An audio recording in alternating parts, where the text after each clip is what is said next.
Satu hal, melakukan segala sesuatu dengan iman ya. Jadi dengan iman kita bergerak, dengan iman kita melangkah. Jadi bukan karena ikut-ikutan atau bikin super sok berbeda, bukan. Sejak mulai membuming ataupun menakutkan, menggoncangkan, kami bicara dengan Bapak.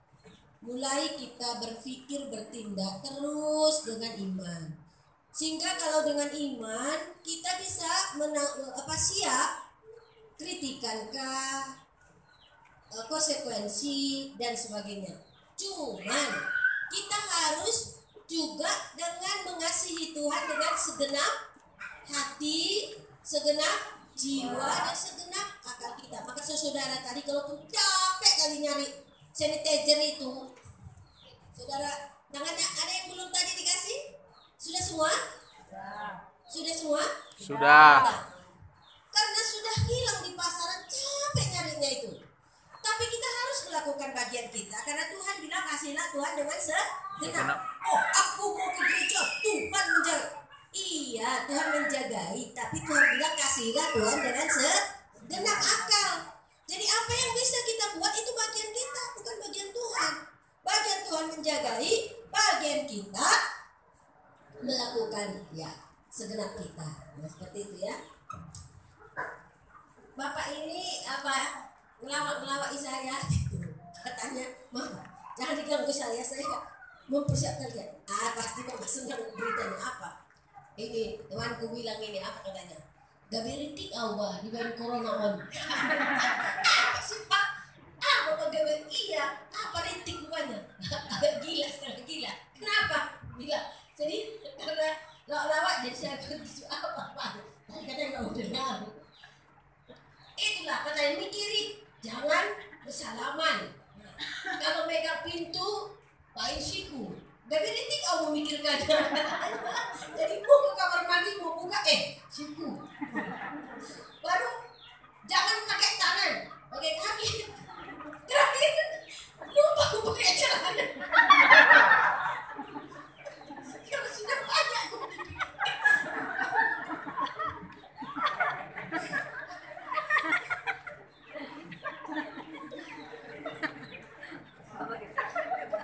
Aku belum ketawa ya, belum kena. Pakai siku lah. Nggak boleh bersalaman. Singapura kamar mandi. Pakai apa? Celana ya?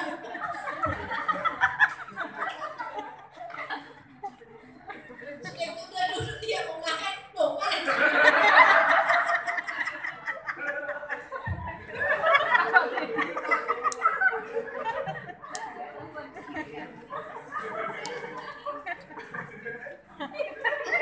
Ability Allah katanya kalau udah di meja makan dia mau makan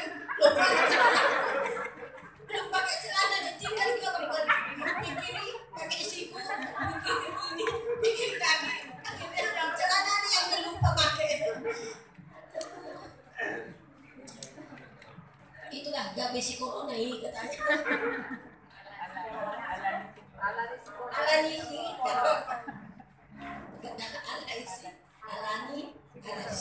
ya.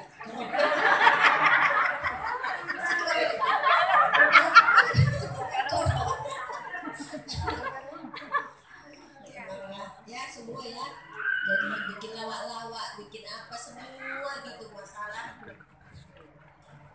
Saya sebenarnya tidak begitu takut, tapi tidak boleh juga nggak berpikir gitu karena memang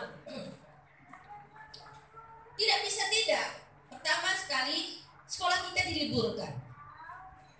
Ini kan sudah menyangkut kita gitu dan kita memang harus memikirkannya dan harus berpikir, harus bertanya Tuhan sikap iman apa yang harus diambil.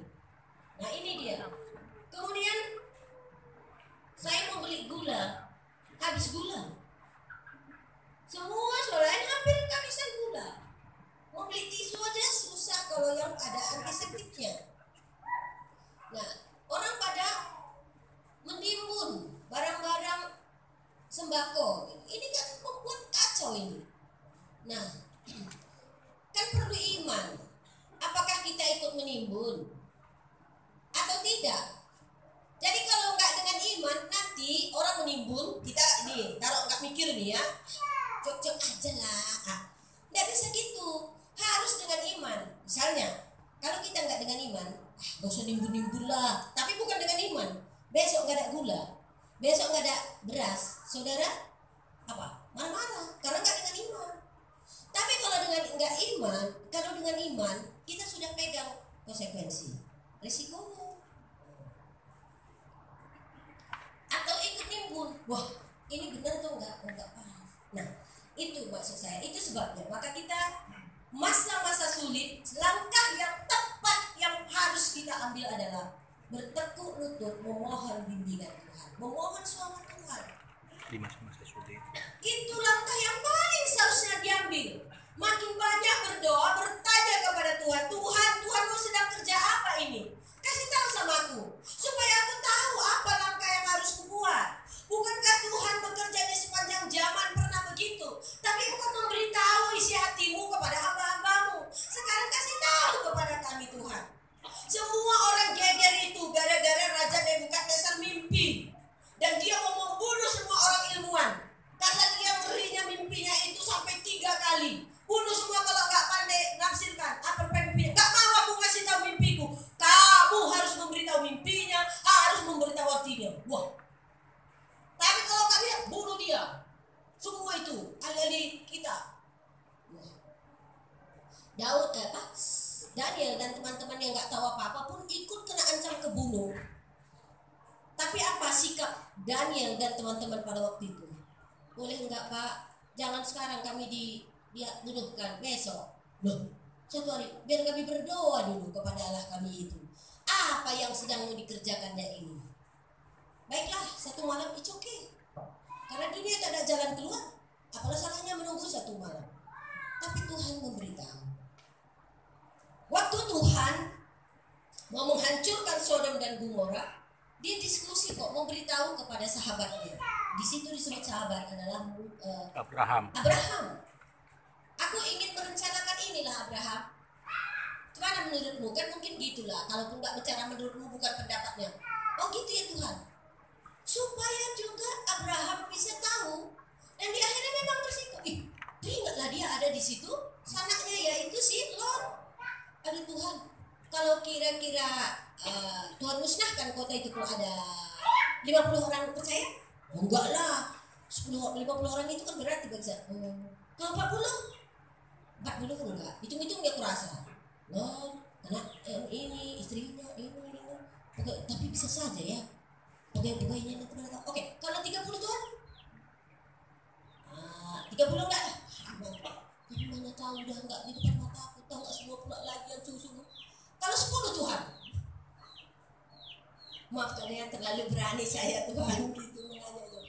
Tapi Tuhan bilang, aku pun tidak akan memusnahkan kota itu karena yang 10 orang. Sebenarnya Tuhan tahu maksud Tuhan bukan, ngertinya Tuhan maksud si Lot itu bukan 10 bukan 20. Ingat Lot anak-anaknya kan gitu. Tuhan ngerti itu. Sehingga apa? Dicarilah malam itu malaikat turun 10 orang pun gak ada orang beriman. Bayangkan itu 10 orang gak ada. Hanya 4 orang. Seharusnya layak enggak itu dimusnahkan Sodom dan Gomora ikut Lot?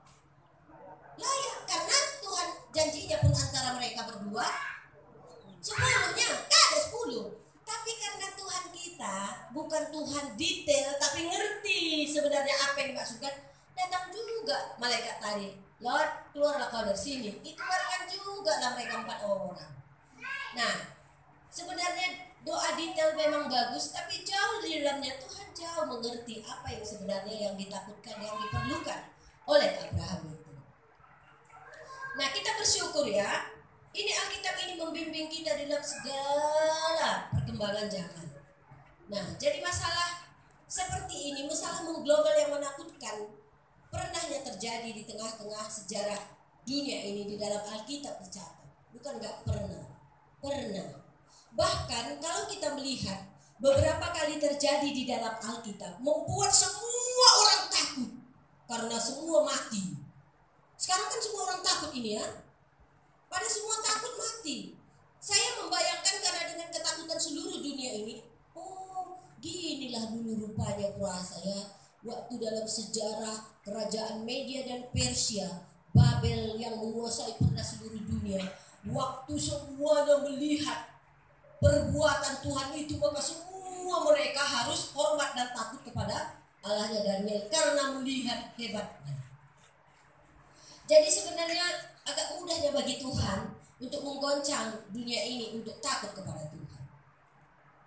Terakhir ini saya mikir-mikir gitu. Coba ini, pernah nggak melihat segini takutnya dunia kepada Tuhan?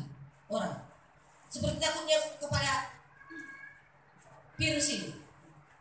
Gak pernah ya, seperti itu mengglobalnya takut akan Tuhan maksud saya. Enggak ya? Nah, itu berarti ada waktu nanti kemungkinan Tuhan bisa membuatkan kengerian kepada orang supaya mereka takut kepada Allah. Itu yang pernah dilakukannya kepada seluruh bangsa-bangsa di luar Kanaan. Mau dihinggapi seluruh bangsa itu kengerian yang dahsyat sekali. Bisa. Itu yang saya pikirkan, berarti bisa ya Tuhan. Bisa nanti.